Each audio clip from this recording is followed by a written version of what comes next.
Allez, madame, ti amo. Et toi, c'est quoi tes langages J'ai tellement d'amour pour toi et pour tous les gens auxquels je tiens. Bien sûr que j'ai assez confiance en toi pour te confier mon chat. J'aime beaucoup trop me perdre dans tes yeux. Je t'aime tout autant que j'aime Tu veux un câlin? Je t'aime très très fort. J'aime t'écouter parler des choses que tu aimes, parce que si ça fait partie de toi, c'est important pour moi. Parce qu'en ce moment, le monde est ravagé par la haine et la désolation, parce que celles et ceux qui aiment, qui ont aimé et qui aimeront dans la forme qu'ils et elles auront décidé d'aimer, laissent une trace. Parlez-moi d'amour, un podcast réalisé par Nausicaa Gloris avec l'aide précieuse de Westrack Radio. Je m'appelle Julia, mon prénom c'est Elle.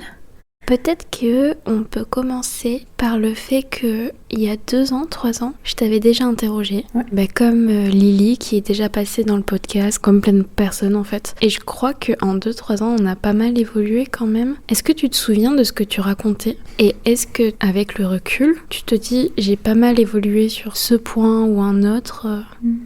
Il y a 2-3 ans, j'avais beaucoup parlé de l'amour, mais amour que je voyais comme l'amour de vivre. J'avais parlé, je crois à un moment, je disais l'amour de traverser une rue et de me dire wow, le soleil est pile là où je veux et il est pile parfait là sur ma peau et cette brise et tout ça. Et je crois que j'avais parlé de ça, du fait que j'avais un amour tellement pur pour mes chattes. Il y avait des choses qui étaient trop belles et qui dépassaient un peu tout quoi. Et j'avais beaucoup parlé de l'amour que j'avais ressenti pour Paul du coup, qui était cette âme jumelle et tout ça, cette âme où on s'était retrouvés en tout cas dans cette existence-là et que je me disais pour la prochaine rencontre ce sera encore plus beau. Et donc sur ces points-là, j'ai pas trop changé. Au contraire, je pense que c'est des points qui se sont un peu renforcés aussi. Par contre, j'avais parlé de mes relations où je disais je suis pas à l'aise avec cette question d'étiquette parce que je trouve ça étrange de brider l'amour. Et du coup, je comprenais pas ce truc de dire tu auras le droit d'aimer une personne et ce sera cette personne et tu pourras pas aimer d'autres personnes à côté. Et je crois que j'avais parlé peut-être un peu d'exclusivité où je disais j'ai du mal à comprendre, même si j'entends que ça peut être rassurant vu notre modèle de société, de relation, mais que je trouvais ça étrange de... Et ça pareil, ça s'est vachement renforcé aussi, où je me dis je trouve ça étrange de donner un modèle de relation alors qu'on est 10 000 personnes et personnalités et accroches différentes. Donc ça c'était encore plus bizarre aujourd'hui pour moi de continuer à dire faudra tous et toutes rentrer dans ce moule-là quoi. Parce que du coup on a plein de comportements amoureux qui sont pas naturels et qui sont juste dictés par ce qu'on a l'habitude de voir, que ce soit dans la fiction ou dans la vie ou dans notre entourage familial par exemple.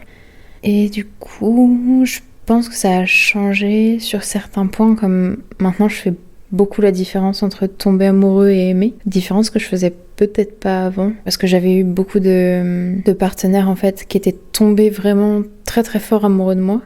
Et je pense qu'ils étaient tombés amoureux de moi aussi parce que moi je l'étais pas. Et qui du coup en fait cherchaient... je sais pas si c'est ce côté un peu inaccessible ou pas, mais par exemple ils sont nombreux sans se connaître à m'avoir dit... j'aime parce que je sais que tu pourrais partir du jour au lendemain si tu décidais que c'était meilleur pour toi. Et il y avait ce truc un peu étrange en même temps, ils voulaient quand même m'enfermer dans une relation exclusive et ils voulaient quand même qu'on respecte des cadres et tout ça, donc c'était très bizarre et très ambigu comme demande. Et par rapport à il y a 2-3 ans, je pense que l'amour qui s'est renforcé, c'est l'amour que je peux éprouver pour moi. Et pas en mode self-love, je m'aime tous les jours et tout ça, mais juste en disant aujourd'hui, la personne la plus importante pour moi, c'est moi. Et même si je commençais à en voir les prémices et je me disais oh, ce serait bien comme bonne résolution de l'année prochaine, aujourd'hui, ça se vérifie quand même. Alors, pas tous les jours, il y a des jours où je me dis oh, je suis nulle, je devrais retourner dans mon lit. Mais voilà, il y a quand même ce truc de qu'est-ce qui est le mieux pour moi ? Qu'est-ce que j'ai envie de faire pour moi et tout ça. Donc peut-être que ma relation amoureuse la plus importante, ce serait celle que j'ai avec moi. En tout cas avec la version de moi aujourd'hui. Et ce qui a changé par rapport à il y a 2-3 ans, c'est que j'ai changé aussi mon modèle de relation romantique. Parce que j'ai beaucoup travaillé en fait avec ma psy sur ces questions de violence sexuelle. Et de voir aussi que j'avais joué à ce jeu en fait parce que c'est le seul jeu qu'on m'avait appris en fait dans mes relations avec les hommes. Et par rapport à il y a 2-3 ans, je pense que j'ai eu aussi plus de contact avec des femmes où je me suis dit mais on peut se sentir safe dans une relation en fait avec quelqu'un d'autre et on n'est pas obligé de donner son corps. ni de donner l'accès à son corps, ce que j'avais pas particulièrement intégré quand même il y a 2-3 ans, je pense. Et voilà, je pense que j'ai fait un bon tour quand même. 1, 2, 3, 4.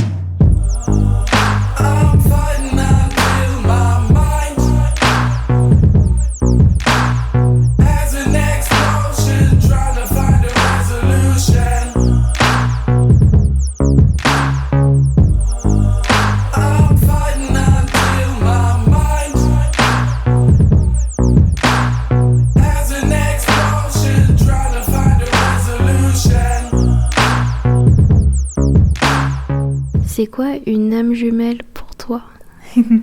C'est du coup ce truc de on a été la même âme et c'est juste que selon les cycles d'existence on s'est pas forcément retrouvé dans le même corps non plus. Et il y a des existences où plus ou moins tard dans la vie on se retrouve et c'est waouh, c'est tellement fort comme sentiment. Enfin, il y a vraiment ce truc de toutes les barrières qu'on pouvait avoir, toutes les prudences qu'on peut avoir, par exemple, puisque du coup, Paul était un homme cis et élevé quand même dans cette société-là, et du coup, il y a quand même toutes les prudences qu'on peut avoir face à un homme. Et en fait, là, en 10 minutes, plus qu'amoureuse, il y a vraiment eu ce truc où c'était vraiment tellement évident de « Hey, mais toi et moi, on a été une, en fait ». Et c'était vraiment beau. Il y a eu ce truc où, posé comme ça, 2h du matin chez lui, alors que ça faisait une semaine que je le connaissais, dans cette existence-là en tout cas, on était là tous les deux en mode « Tu crois qu'on devrait réfléchir à ce qu'on est ?» Et tous les deux on s'est dit « Est-ce que tu crois qu'on est amoureux ? Amoureuse ?» Et à un moment il m'a dit je pense que c'est plus que de l'amour. » Et on s'est regardés tous les deux et on était là en mode « Ah ouais, c'est plus que de l'amour, quoi. » Et du coup, c'était vraiment tellement pur et tellement dénué d'insécurité, dénué de... Ouais, c'était vraiment, vraiment beau, quoi. Et il y a eu ce truc un peu... En fait, la première soirée que j'ai passée chez lui, donc j'étais quelqu'un qui était quand même vachement enfermé dans son corps, dans ce truc de... comment il faut réagir, comment il faut pas plaire, mais en tout cas, j'étais quand même dans ce truc très enfermé, quoi. Moi qui adore danser, jamais je dansais devant quelqu'un parce qu'on s'était beaucoup moqué, donc vraiment c'était des trucs que je faisais pas. Et on était là sur son canapé, et à un moment je me dis, mais en fait, on s'en fout. Et alors je mets cette musique, et je danse, donc vraiment, je fais des trucs et tout, et je me lâche. Et du coup, j'étais tellement légère par rapport à comment je me sentais, même si dans la vie de tous les jours, je me sentais pas particulièrement lourde, c'est pas le propos, mais le poids que je sentais pas est parti en fait à ses côtés, quoi. Et la musique s'arrête. Et donc là, je redescends un peu, sur terre. Et juste on se regarde, et là il a fait « Attends, j'en mets une autre. » Nuit d'été, le secret troublant, avant ça je te connaissais. Nos âmes se parlaient à 2000 ans, dans une langue que personne ne comprend, dont les mots se sont défilés. Et en fait on a passé, 1h30, 2h, j'en sais rien. Juste lui à me regarder danser, à sourire. Et moi vraiment à, en fait, tout lâcher toutes ces années qu'il y avait eu auparavant et tout ça, de se dire « Ah, ça y est, maintenant qu'on s'est retrouvés, on peut vraiment y aller, quoi. »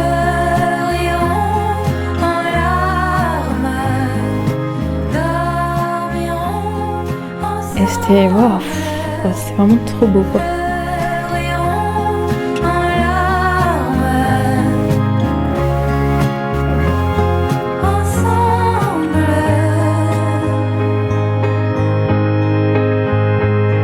Et du coup, tomber amoureuse, ça s'est jamais trop présenté, même si j'ai beaucoup aimé, je pense, mes partenaires. Mais c'était un amour qui s'est construit, une question de confiance, une question d'atomes ou d'intérêt commun et tout ça. Mais lui, c'était vraiment, vraiment incroyable de... Enfin, on s'est trouvés et enfin, on avait cette espèce de... des cœurs et des âmes qui communiquaient même à distance, qui communiquaient sans mots. Enfin, c'était vraiment, vraiment beau, quoi. Et cette espèce de truc hyper pur, hyper, infini, quoi.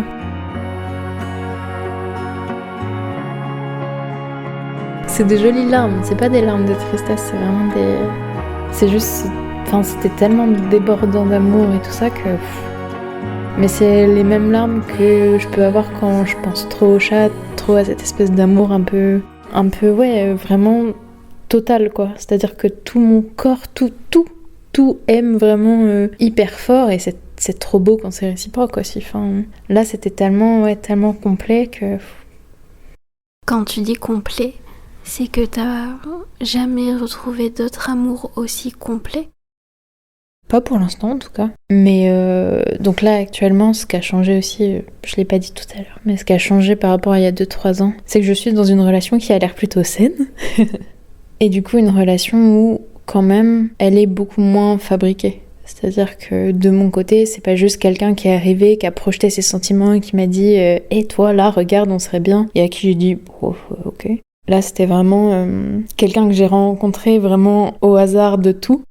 Quelqu'un avec qui que j'aurais peut-être pas dû rencontrer, parce qu'il vient d'un autre pays, parce qu'il est arrivé dans une ville où je suis partie au même moment, parce que je suis arrivée un jour comme ça, qu'on a dit « Et si on allait là ?» Non, oui, non, oui, et qu'en fait on le connaissait pas, on est arrivé, et que c'était juste beau sans cette question de « Ah tiens, est-ce que je pourrais sortir avec cette personne ?» et tout ça, mais juste de profiter de « Voilà ce qu'on a à s'offrir ce soir », quoi. Et une personne à qui j'ai pensé pendant plusieurs mois, et je me suis dit « Mais est-ce que je devrais le recontacter ?»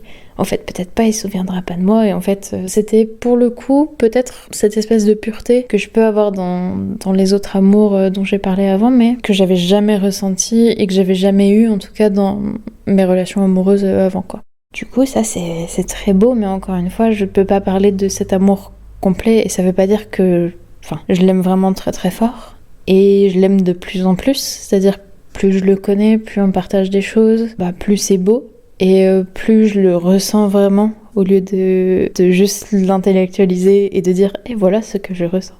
Donc ça, c'est vraiment magnifique, et peut-être que j'aurai que cet amour complet avec Paul, parce qu'il y a plein de types d'amour, et c'est pas grave en fait. Et du coup, cet amour pur que là je peux partager avec mon partenaire en ce moment, c'est très beau, et c'est vraiment très porteur, et ça me va en fait.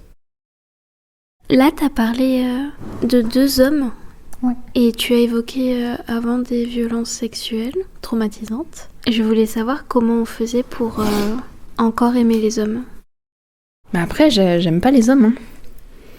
Non mais, il se trouve que j'ai aimé Paul en dépit de tout ce qu'il faisait, son genre, son sexe, peu importe. Et encore une fois, j'aime pas un homme en fait. J'aime Mathilde. C'est un homme. Mais cette question d'aimer les hommes, je pense que je les déteste vraiment profondément. À la hauteur, et encore, d'à quel point ils ont pu détester, haïr et violenter mon sexe. Mais ouais, non, je pense que je déteste les hommes. Là, il se trouve que mon âme, elle s'est retrouvée... une partie de mon âme s'est retrouvée chez Paul. Voilà. Et là, j'aime Mathilde. Mais j'ai pas l'impression d'aimer un homme en fait. Et heureusement, parce que je vois pas comment on pourrait les aimer, quoi. Et comment tu fais la différence dans ta tête que ton partenaire actuellement n'est pas qu'un homme, dans le sens où c'est un homme et tu le sais, et en même temps tu as fait le choix de ne pas voir que l'homme sociétalement en tant que tel? La question s'est beaucoup posée en fait sur les premiers mois où on a décidé d'avoir une relation ensemble, où en fait j'avais l'impression d'être en porte-à-faux par rapport à mes valeurs, par rapport à mon féminisme, par rapport à mes expériences aussi en fait, à ma vie d'avant et à ce qui s'était passé avant. Et je crois qu'au bout d'un moment, j'ai fait justement ce truc de me dire oui, mais en fait c'est pas que j'aime un homme, ce qui veut dire aimer tous les hommes, j'aime cette personne en fait. Je pense que je faisais déjà un peu la différence de par mon orientation sexuelle, où du coup, j'attache pas d'importance trop en fait au genre de la personne, puisque c'est la personne en particulier qui va m'intéresser et qui va m'attirer ou non. Là, j'ai fait vraiment, je pense que c'est le fait aussi d'avoir fait ce travail psy, c'est arrivé à peu près au même moment. Ce travail psy sur qu'est-ce que c'était que ces violences, qu'est-ce qu'elles avaient eu aussi comme conséquences sur moi. Donc, je voyais bien, la première couche de conséquences, c'est-à-dire ma prudence, ma peur aussi, puisque en fait, je les déteste, mais j'en ai surtout peur en fait. Et le fait, de me dire, par exemple, tous les jeux de domination, est-ce que je veux faire ces choses-là, est-ce que je vais emprunter ces chemins-là? Mais ça, c'était que la première couche, quoi, de toutes ces conséquences, parce que c'est des violences qui datent de, je sais pas, de mes 9 ans, quoi. Ça a été un travail vraiment dans le film Chihiro, le voyage de Chihiro. En fait, il y a un moment où Chihiro, elle va tirer en fait sur un petit fil, et en fait, elle tire et elle en sort des détritus, mais vraiment une montagne. Enfin, c'est limite si elle se fait emporter. Et à la fin, c'était un esprit de la rivière, pur du coup, et qui a été libéré parce que en fait, voilà, il y avait tout ce détritus à tirer, quoi. Et je pense que voilà, ma première couche connue, c'était juste cette espèce de petit fil de pêche. Et qu'en tirant avec la psy, mais j'ai sorti des décharges et des décharges de déchets, quoi. Le fait de faire ça et d'avoir cette relation saine de communication avec du coup un homme une personne qui était pas forcément dans les mêmes schémas habituels, puisque en plus on n'a pas la même culture, donc il y avait quand même cette différence. Ouais, peut-être qu'aussi son innocence a aidé beaucoup, je pense, à ce que moi je puisse faire la différence quand même entre, on est d'accord, c'est quand même un homme, mais en même temps c'est surtout Mathilde, quoi. Toi qui crois que je suis douce, respecte quand je te repousse, car les jours où l'ennui me course, moi je sens la mort à mes trousses. Tu penses que je suis sage, je maîtrise les mirages, j'arrive à te cacher ma rage, je veux t'épargner mes naufrages. Si tu savais la haine qui coule dans mes veines, tu aurais peur, tu aurais peur. Si tu savais la chienne que je cache à l'intérieur, tu aurais peur, tu aurais peur. Si tu savais la haine qui coule dans mes veines, tu aurais peur, tu aurais peur. Si tu savais la chienne que je cache à l'intérieur. Tu parles de ma résilience, mais tu ignores combien je pense que la colère et l'arrogance nous soignent autant que le silence. Toi qui crois que je maîtrise ma vie, je la déréalise, et quand la peur me paralyse, je chante et j'éloigne la crise. Au tout début, je parlais du fait d'aimer, par exemple, juste vivre, et d'aimer ressentir des choses, d'aimer le soleil, d'aimer certaines caresses, certaines sensations et tout ça, certaines même juste parfois des idées qui me traversent l'esprit, où je me dis waouh, je suis quand même contente de pouvoir juste me dire ça et penser à ça. Je pense que c'est malgré toutes les expériences traumatisantes qu'il y a pu y avoir, toutes ces violences et tout ça, je pense que le fait d'aimer, juste vivre, profiter des choses et aimer même, je sais pas moi, par exemple, me retourner et me dire tiens, cette feuille est magnifique, elle ressemble à une vulve, ou tiens, on dirait que la feuille me dit bonjour, même si dans ma journée qui peut être parfois mauvaise, puisque y a plein de fois où c'est très compliqué, il y a quand même toutes ces petites choses un peu incroyables, juste une déchette qui me fait un clin d'œil, et je pense que aimer vraiment profondément ça me permet et m'a permis de vraiment rester en vie et d'aimer ça en fait, malgré toutes les horreurs quand même qui se passent. Et je pense que au vu de l'actualité, de ce qu'on traverse en tant que femme, je pense que c'est ce qui peut nous permettre de tenir aussi. De tenir, et même plus que tenir et survivre, je pense que c'est ce qui peut nous permettre vraiment de vivre, et de vivre vraiment pleinement, quoi. Tout à l'heure, je parlais d'amour entier, et je pense que ça en fait partie, en fait. Alors, je suis d'accord que c'est des détails par rapport à ce qui peut nous arriver, par rapport à l'actualité, mais par exemple, croiser quelqu'un à qui je souris, je vois son air étonné, et après qui me sourit vraiment de toutes ses dents en mode mais c'est vrai qu'on peut faire ça aussi entre nous. Mais rien que ça, parfois ça teinte ma journée de cette espèce de lumière un peu, où je me dis je suis quand même contente de m'être levée, quoi. Et même si évidemment on peut pas l'avoir tous les jours, mais voilà, il y a des petits détails qui font quand même que malgré toutes les difficultés, la vie est quand même vraiment belle, quoi. Et je pense que ça a peut-être changé aussi depuis la dernière interview, parce que peut-être qu'aujourd'hui j'aime plus la vie quand même.